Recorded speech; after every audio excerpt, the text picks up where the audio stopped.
রাধে রাধে সবাইকে, welcome back to my new blog. তো আজকের ব্লগটা আমি স্টার্ট করে দিয়েছি সায়েন্স সিটি থেকে। এই সায়েন্স সিটিটা হলো আমাদের গুয়াহাটিতে। তো গুয়াহাটিতে আমাদের সায়েন্স সিটিটা নতুন ওপেনিং হয়েছে, আর সায়েন্স সিটিটা অনেকটা বড়, এখনও অনেক কিছু বনতে বাকি আছে।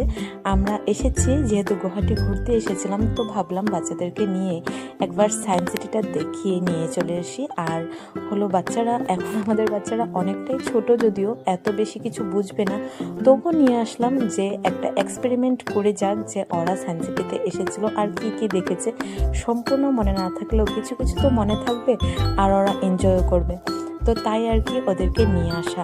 আর প্রথমবার আমিও এসেছি এই সায়েন্স সিটিটাতে। এই সায়েন্স সিটিটা ওপেনিং হওয়া বেশি দিন হয়নি, আর এখনও অনেক কিছু বনছে আর বনতে বাকি আছে। তবু মোটামুটি অনেক কিছুই এখন এই সায়েন্স সিটিতে বনে গেছে অলরেডি, আর অনেক কিছু দেখার মতন রয়েছে। যারা বড় স্টুডেন্টরা আছো তারা কিন্তু নিশ্চয়ই আসতে পারো এই সায়েন্স সিটিতে, অনেক কিছু আছে। আর যারা সায়েন্স নিয়ে পড়াশোনা করছো তারাও কিন্তু নিশ্চয় এসো। আর হলো যারা যারা এসেছো তারা তো জানোই কতটা সুন্দর আর কতটা বড় এরিয়া নিয়ে এই সায়েন্স সিটিটা বানানো হয়েছে। আর ভীষণ সুন্দর, পরিষ্কার পরিচ্ছন্ন, ভিতরটা খুবই সুন্দর। আর অনেক কিছু চন্দ্রয়ানের থেকে ধরে অনেক কিছুই এই সায়েন্স সিটির মধ্যে রয়েছে।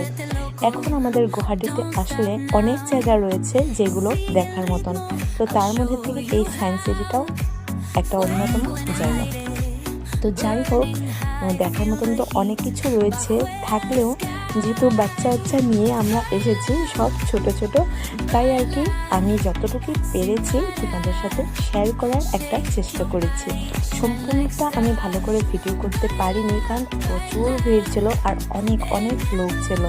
এই সায়েন্স সিটির ভিতরে একটা ছোট বলবো না, মোটামুটি ভালোই বড় একটা ক্যান্টিনও রয়েছে, যাদের দেখতে কারণ অনেকটা বড় এরিয়া, তো দেখতে যাদের খিদে পেয়ে যাবে তারা কিন্তু ওই ক্যান্টিন থেকে কিছু খেয়েও নিতে পারে।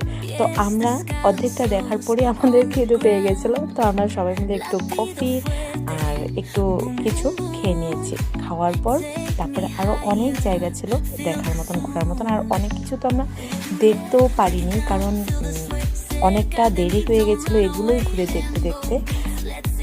তারপরে হলো টায়ার্ডও হয়ে গেছিলাম অনেক, তাই আর কি।